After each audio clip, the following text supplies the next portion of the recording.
Okay. So doctors, let us start with the second part, that is molecular biology. Because we already discussed there are three eras. One was classical, one was modern, and another one was advanced genetics. Classical genetics, we studied complete Mendelism.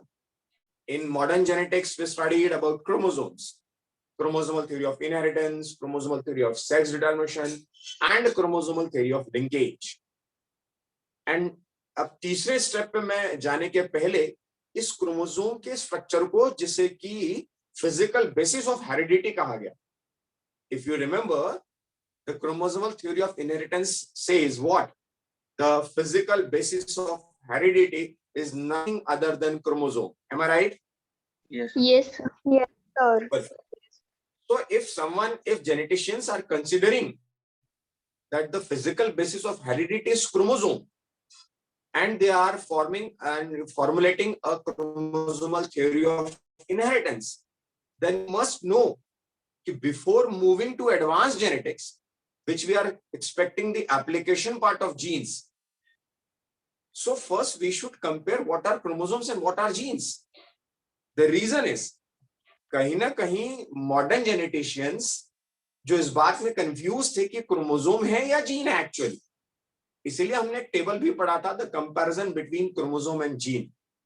So if physical basis is chromosome, then what is the structure of chromosome? Because chromosome तो केवल एक visible body है.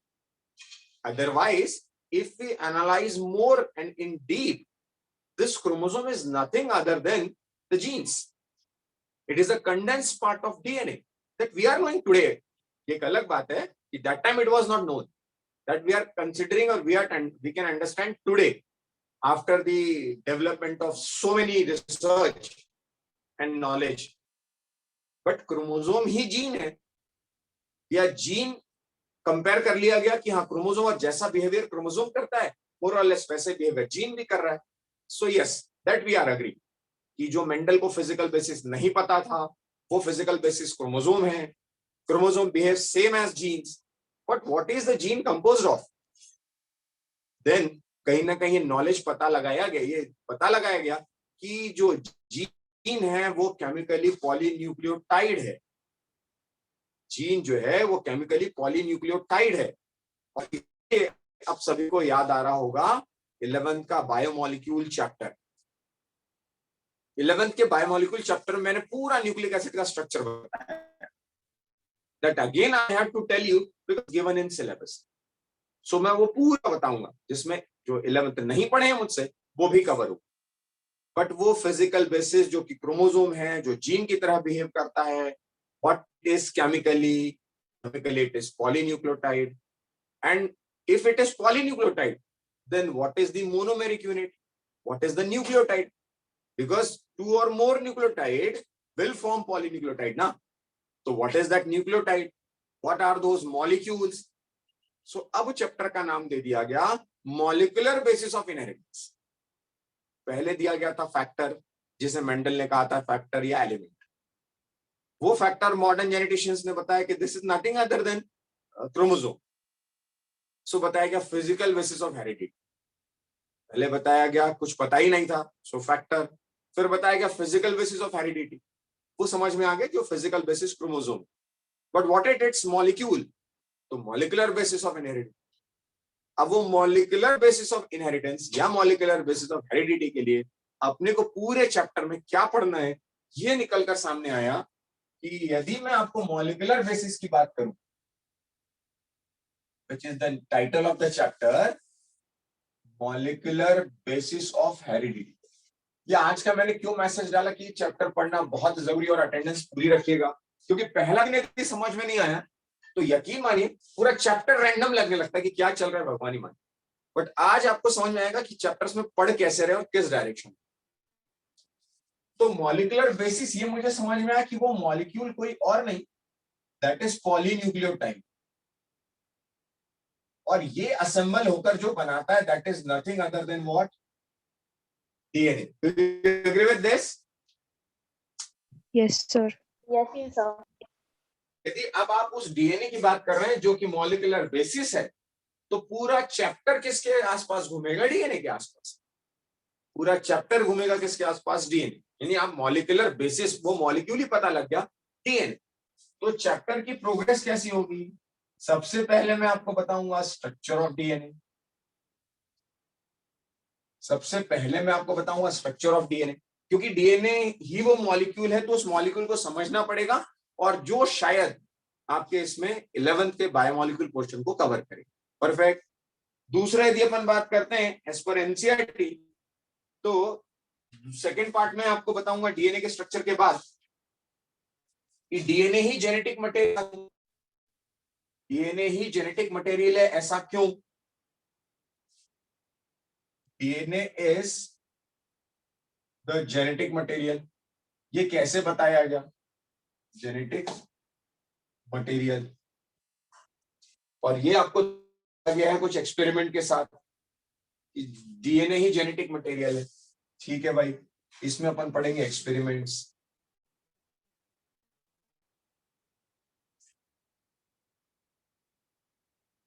अब जब DNA ही genetic material हो गया, structure of DNA and it's packaging.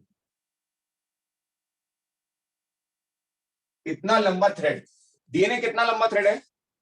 मैंने आपको अंदाज बताया था, एक एस्टिमेशन बताया था। How long the DNA thread is? To moon 6 rounds कर सकते।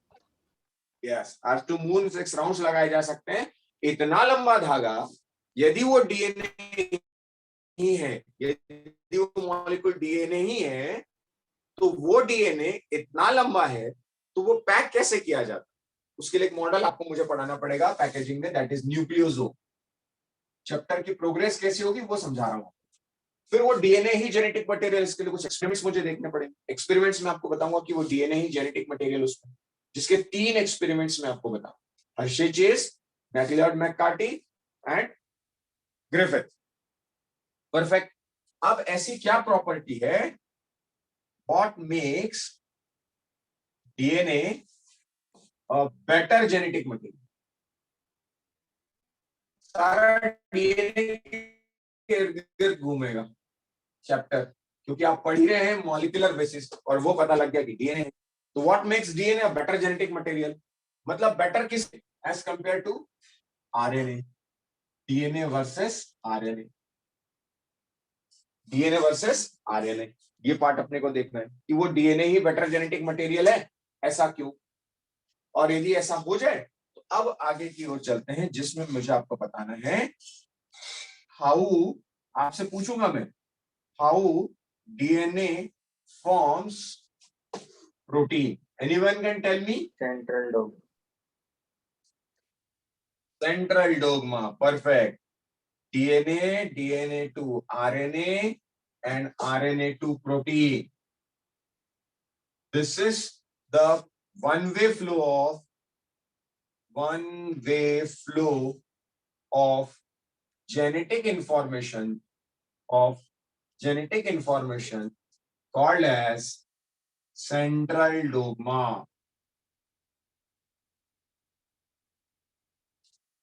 और यकीन मानिए दोस्तों, इसमें जो आपको पढ़ना है सेंट्रल डोग्मा वाली प्रोसेस, डीएनए से आरएनए का बनना 11th में बताया था। Transcription.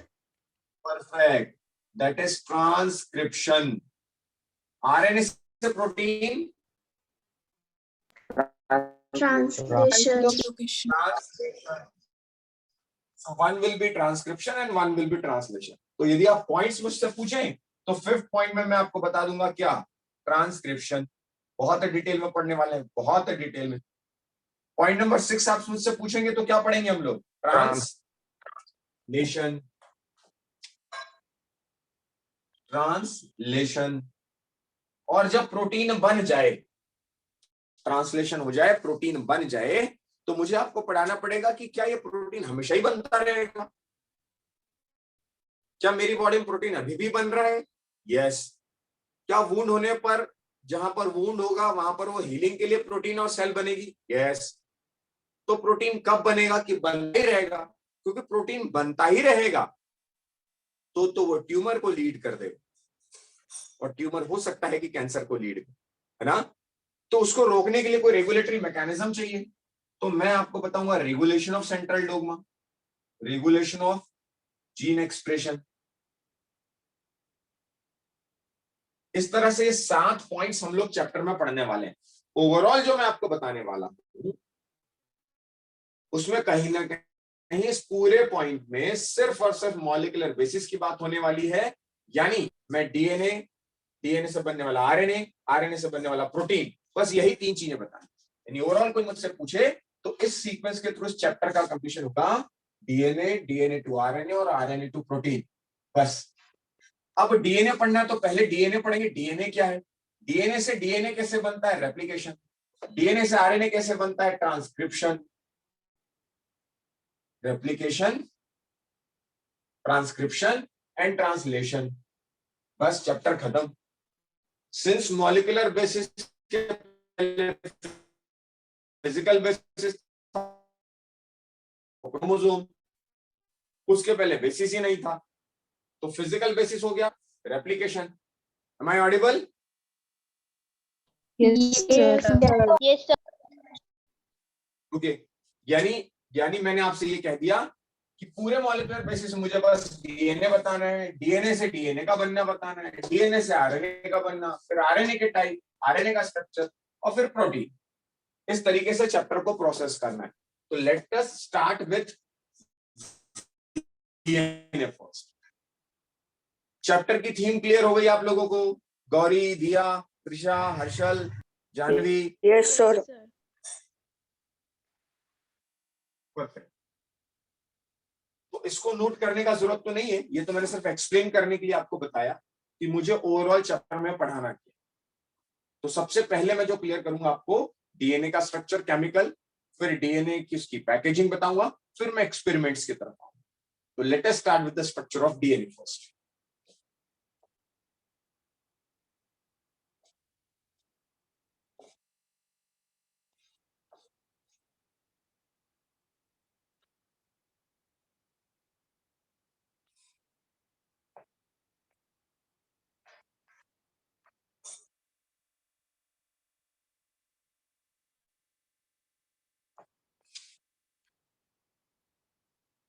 एनसीईआरटी के हिसाब से चलते हैं।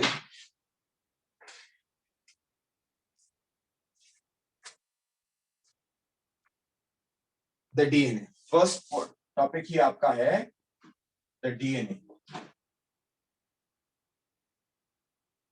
Point number 1,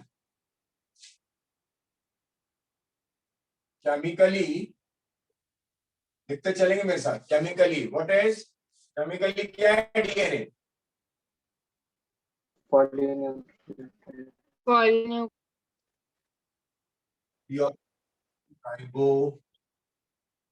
Ribonucleic acid, which is a polynucleotide. Perfect. Point number 2, acidic material present in, कहां पर होता है ये? Present in Nucleus. nucleus. Perfect. Present in nucleus. Polynucleotide को लेकर आगे बढ़ते हैं। Polynucleotide is many units of, बोलते चलिए 11th में पढ़ा है आपने Nucleotide. न्यूक्लियोटाइड को लेकर आगे चलते हैं। Composed of Nucleoside and phosphate group. nucleoside and Phosphate group. phosphate group, right? What is nucleoside made up of? Nitrogenous base and ribose sugar. Nitrogenous base plus pentose sugar.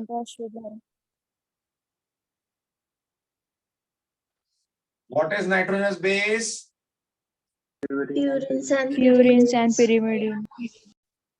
लिखते भी चल रहे हैं, बोलते भी चल रहे हैं। Purines and pyrimidines. How many types of pentose sugars? Ribose and deoxyribose. Ribose or Ribose and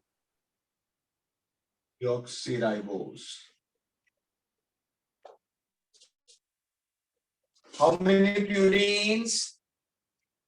2. पहले प्यूरिन्स को लिखते हैं सिंगल रिंग स्ट्रक्चर की डबल रिंग. Double.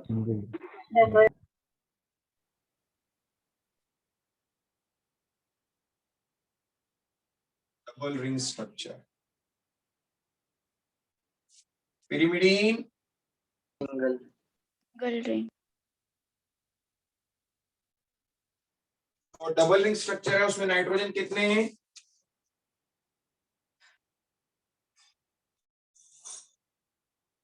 अरे नाइट्रोजन पोजीशन बोलो.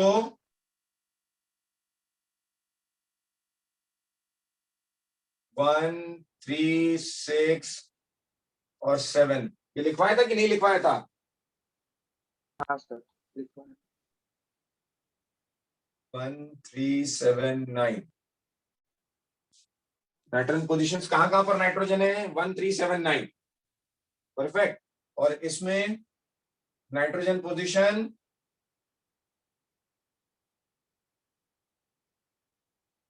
बोलो, लिखवाया होगा. चलिए कोई बात नहीं. अब ये स्ट्रक्चर देखने के लिए आपको 11 में जाना पड़ेगा कि राइबोस. अच्छा, कौन कौन से होते हैं purines? Adenine and guanine. Adenine and guanine.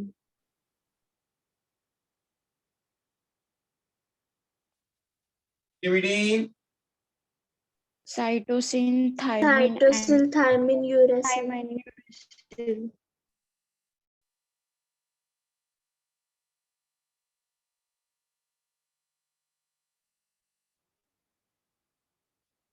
Adenine को लिखते हैं ए, ग्वानिन को लिखते हैं जी, साइटोसिन को सी, थाइमिन को टी, यूरेसिल को यू.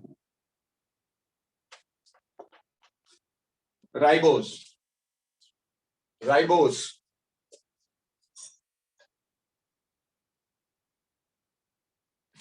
राइबोस का स्ट्रक्चर बनाएं.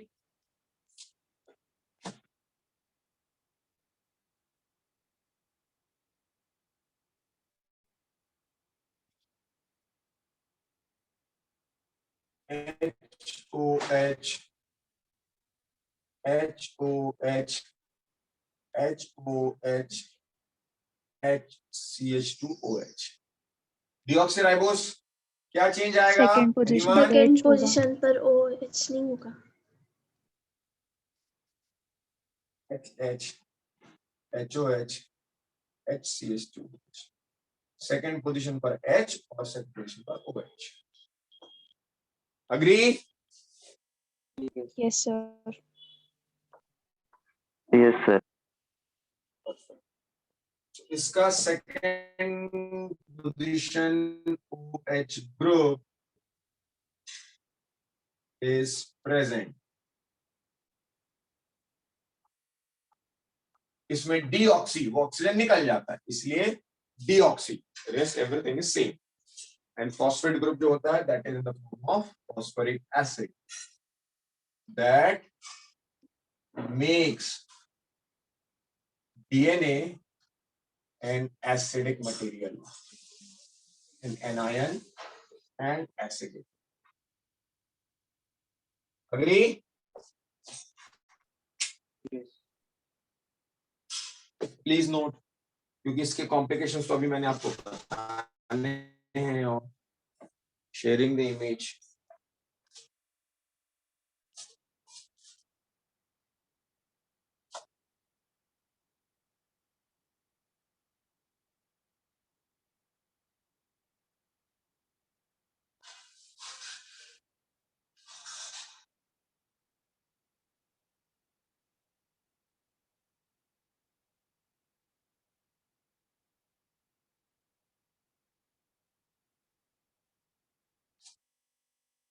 Noted?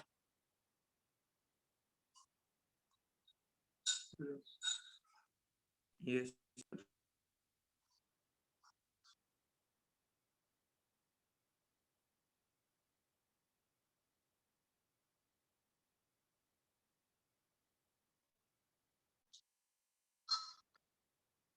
चलिए अब बच्चों इसमें मैंने आपको वो न्यूक्लियोटाइड बनता कैसे ये बताना है, यानी एक न्यूक्लियोटाइड से ही कई सारे पॉलीन्यूक्लियोटाइड बनने वाले हैं। भाई न्यूक्लियोटाइड की units when it will join together it will form a polynucleotide, but how they will join, वो बॉन्ड कैसे होते हैं, वो क्या बॉन्ड बनाते हैं, उसके लिए मुझे आपको बताना है कि न्यूक्लियोसाइड एंड फॉस्फेट ज्वाइन होने, न्यूक्लियोसाइड और फॉस्फेट में बेस और शुगर, यानी ओवरऑल न्यूक्लियोटाइड आप मुझसे पूछे तो 3 components, nitrogenous base, pentose sugar and phosphate group.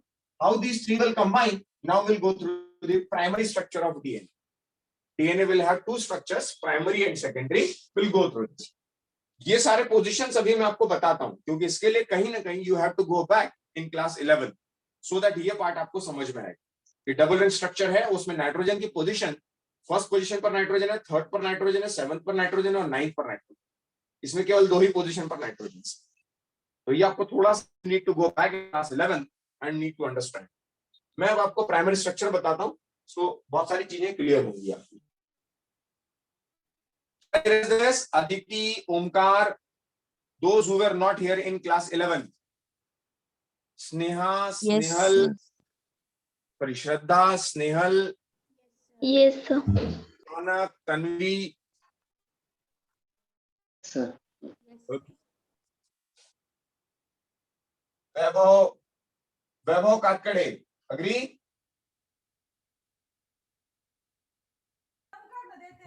हाँ सर हो गए clear.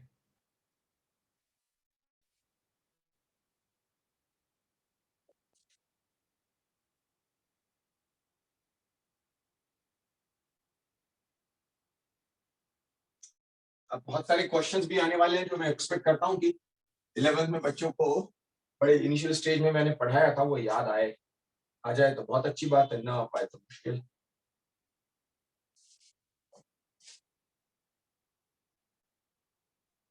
DNA, deoxy ribo nucleic acid, इसके कुछ पार्ट मैंने आपको बताने हैं, 2 स्ट्रक्चर मैंने बताने हैं आपको। एक बताना है प्राइमरी स्ट्रक्चर और एक बताना है secondary structure. As far as primary structure is concerned, it is chemical backbone structure, chemical backbone structure, and it is secondary helical structure. Helical structure.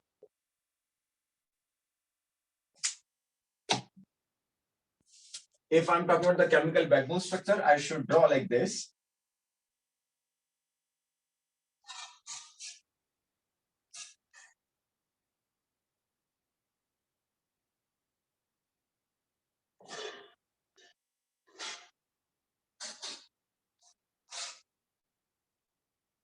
समझिएगा बात को ध्यान से कैसे बना रहा हूं स्ट्रक्चर, जस्ट इसका अपोजिट कर देता हूं।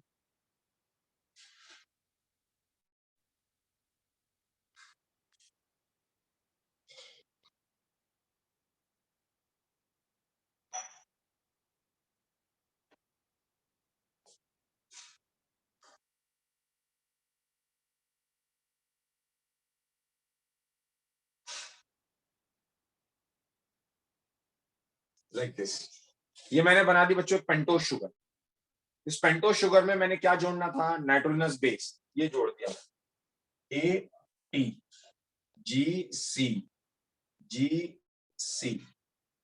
परफेक्ट। नाइट्रोजनस बेस हो गया, पेंटोज शुगर हो गया, और इन बेस के बीच में मैंने लगा दिए bond, double bond, triple bond, triple bond, because A and T has double bond, G and C has triple bond, perfect. And जिधर पे एडेनाइन जुड़ा हुआ है बेस, वहां से काउंटिंग शुरू किया कार्बन का, carbon 1, carbon 2, carbon 3, carbon 4 and carbon 5। Again carbon 1, carbon 2, carbon 3, carbon 4, carbon 5, which binds with carbon third of the upper one and forms a phosphodiester bond. Again carbon 1, carbon 2, carbon 3, carbon 4, carbon 5, उसके ऊपर वाले से carbon 3 से bind. Again carbon 1, carbon 2, carbon 3, 3, perfect.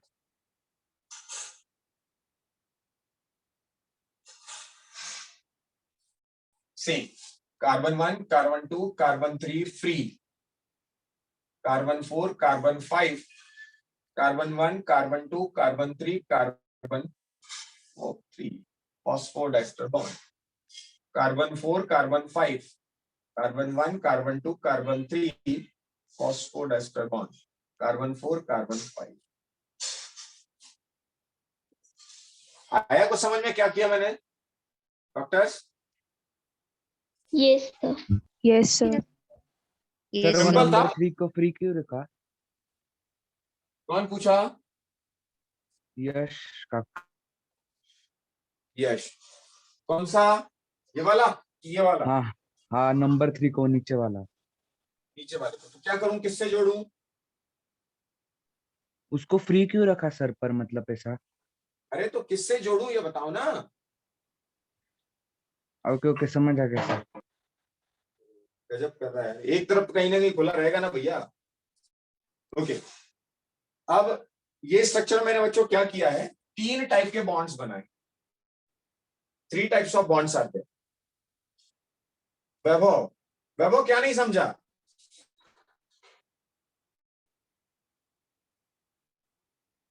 वैभव, वैभव, हाँ sir, ये किसका structure है मुझे नहीं समझा। अरे डीएनए का स्ट्रक्चर लिख तो रहा हूं, डीएनए का प्राइमरी स्ट्रक्चर में बना रहा हूं बेटा, केमिकल बैकबोन स्ट्रक्चर। अरे अभी मैंने बताया था, ये वाली पेंटोज शुगर बनाई थी ना अभी मैंने, आपने कहा कि समझ आ गया मुझे इसलिए मैंने मिटा दिया। आपको ये पेंटोज शुगर समझ में आई वैभव? Yes sir. ओके, उसके बाद मैंने नाइट्रोजनस बेस बताया आपको, एडेनिन, गुआनिन, साइटोसिन, थाइमिन, ये भी क्लियर हो गया था। यस। तो मैंने पेंटोज शुगर ले लिया, मैंने नाइट्रोजनस बेस ले लिया।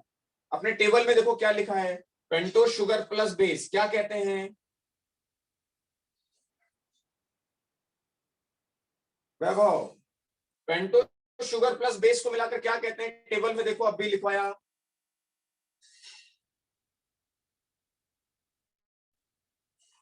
वैभव, राइबोज। अरे राम, अरे कहां ऐसा लिखा है भाई, एन बेस प्लस शुगर, ऐसा लिखा है कहीं वैभव? हाँ लिखा है सर। वो किसके लिए लिखा है? न्यूक्लियोसाइड। वैभव, न्यूक्लियोटाइड के लिए सर। अरे न्यूक्लियोसाइड के लिए लिखा होगा बेटा। हाँ सॉरी सर।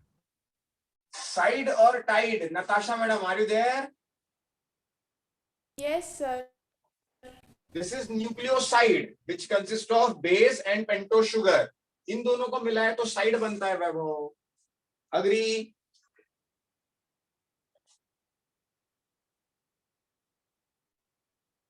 ओके, अब यदि मैंने इसमें बेस ले लिया, मैंने पेंटोज शुगर ले लिया, तो ये स्ट्रक्चर क्या बना दिया मैंने वैभव, नताशा, ये क्या बनाया मैंने जो सर्कल किया है?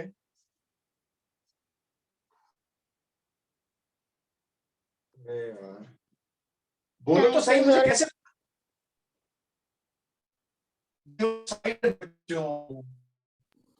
साइड में मैंने फास्फोरस जोड़ दिया, तो साइड और फास्फोरस मिलकर क्या बनाते हैं? न्यूक्लियोटाइड। वैभव, नताशा समझ आ रहा है बेटा कि नहीं आ रहा है? Yes yes. वैभव भाई कुछ बोलो।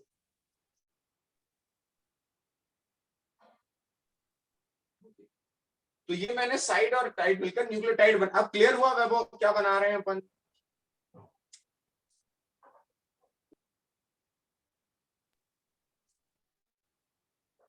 इतने धीरे धीरे और इससे बता रहा हूं मैं यार। ओके, तो मैंने अभी आपको बताने इसमें 3 टाइप्स ऑफ बॉन्ड्स, इस केमिकल बैकबोन स्ट्रक्चर में मैंने आपको 3 टाइप के बॉन्ड्स बताने। 3 types of bonds.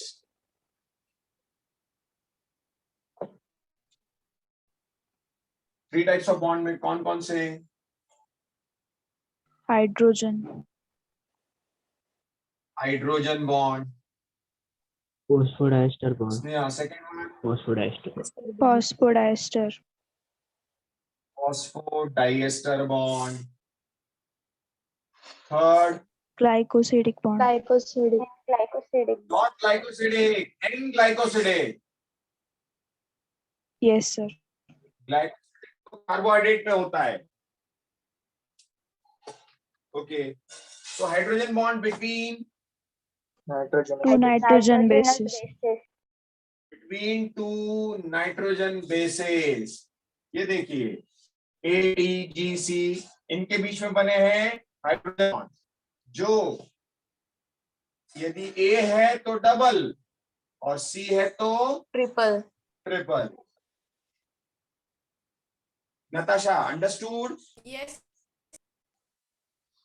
Phosphodiester bond between Two nucleotides. Two nucleotides.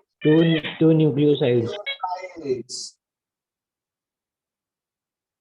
कहां पर पोजीशन है? 3' और 5'. 3 5 3 5 5 3 5 3. इनके बीच में बनने वाला बॉन्ड कौन सा? N glycosidic bond. Aditi, understood? Yes, sir. Omkar, understood? Yes, sir.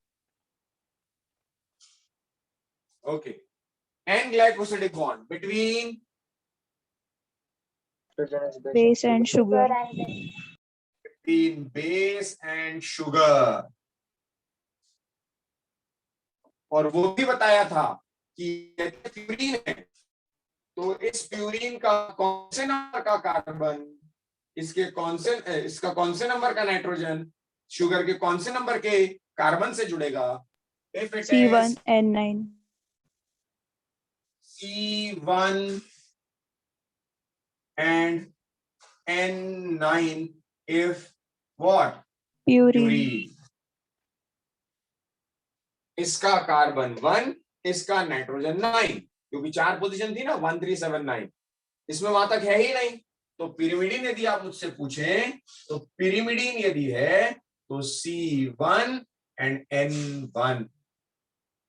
इसका नाइट्रोजन 1, इसके कार्बन 1 से, इसका नाइट्रोजन 9, इसके कार्बन 1 से, यदि वो प्यूरिन्स एंड पिरिमिडीन्स है तो. Understood? Yes, sir. Perfect. So I am going to share the image and इस स्ट्रक्चर को मैं कंटिन्यू करूंगा आपके नेक्स्ट लेक्चर में, है ना? तो कोई भी लेक्चर आपका मिस करना आपको बहुत ज्यादा तकलीफ देगा. डीएनए से डीएनए का बनना, डीएनए से आरएनए का बनना, आरएनए से प्रोटीन का बनना, ये पूरी प्रोसेस आपको ना सिर्फ केवीपीवाई, बहुत ज्यादा important for KVPY and very much significant equally in NEET. So don't miss the class, whatever the condition at home, still try to attend the class. At least next कम से कम 8 से 10 classes. Perfect. चलिए, is there any doubt in today's session? No. Perfect. Perfect. चलिए, so going to close the session. See you in the. हाँ बोलिए. Sir अपने जो genomic DNA उसमें 18 bonds ज्यादा क्यों होती है और जो माइटोकॉन्ड्रियल डीएनए होता है उसमें जीसी बॉन्ड ज्यादा क्यों? Perfect. Perfect. GC provide additional stability. GC provide additional stability because of triple bond. तो माइटोकॉन्ड्रिया का डीएनए कंजर्व डीएनए होता है क्योंकि माइटोकॉन्ड्रिया मैटरनल पार्ट से आता है. Am I right? फर्टिलाइजेशन हमने पढ़ा है आयुष. माइटोकॉन्ड्रिया स्पर्म से नहीं आ रहा है. माइटोकॉन्ड्रिया किसका यूज हो रहा है? मदर का. परफेक्ट. हाँ सर. ये हाईली कंजर्व डीएनए माना जाता है क्योंकि इसमें जीसी कंटेंट ज्यादा होता है और स्पर्म का जो पार्ट है, स्पर्म को केवल पेनिट्रेट करके अपना न्यूक्लियस छोड़ना होता है, उससे माइटोकॉन्ड्रिया नहीं आता. सो माइटोकॉन्ड्रिया में जीसी कंटेंट होना, हाईली कंजर्व होना ज्यादा जरूरी है क्योंकि मैटरनल पार्ट से. और हमारी बॉडी में नॉर्मल कोर्स में 80 इसलिए ज्यादा होता है क्योंकि कहीं ना कहीं म्यूटेशन की गुंजाइश होती रहनी चाहिए, सो दैट म्यूटेशन से ही वेरिएशंस आते हैं और इवोल्यूशन होता है। Ayush. Yes sir, mitochondrial DNA में सेंट्रल डोग्मा होगा। माइटोकॉन्ड्रियल डीएनए में सेंट्रल डोग्मा हो गया का, यस, वो अपने हिसाब से डीएनए बनाता रहेगा, अपना ही आरएनए बनाता रहेगा, अपना ही ट्रांसक्रिप्शन करता रहेगा, अपना ही ट्रांसलेशन करता रहेगा, बिकॉज वो autonomous unit. Ayush. Okay, good questions. And Sneha, घिया, चैतन्य, ये सब नए बच्चे हैं लेकिन कोई आवाज नहीं दे रहा है आज। स्नेहा, घिया, डू यू अंडरस्टैंड? स्नेहा, घिया। Yes, sir. Chaitanya is not there, I think. Yes, Fifth sir, I'm number पे there. कोई, अच्छा चैतन्य are you there? Okay. तो फिफ्थ नंबर पे कोई मिसिंग है, वो पांचवें नंबर पे कौन है? Who is fifth number? Roll number 5? 7, 8 missing है। मैं अटेंडेंस ऐसे ही ले लेता हूं तो मुझे पता चल जाएगा। 5 is absent. Sir, 7 is recording चल absent. रही है. No problem. 8 is absent. No, 8 is present. 8 is present. ठीक कहा Sneha. I hope there is no doubt to anyone. I'm going to close the session. See you in the very next class. Be prepared with the questions on DNA structure.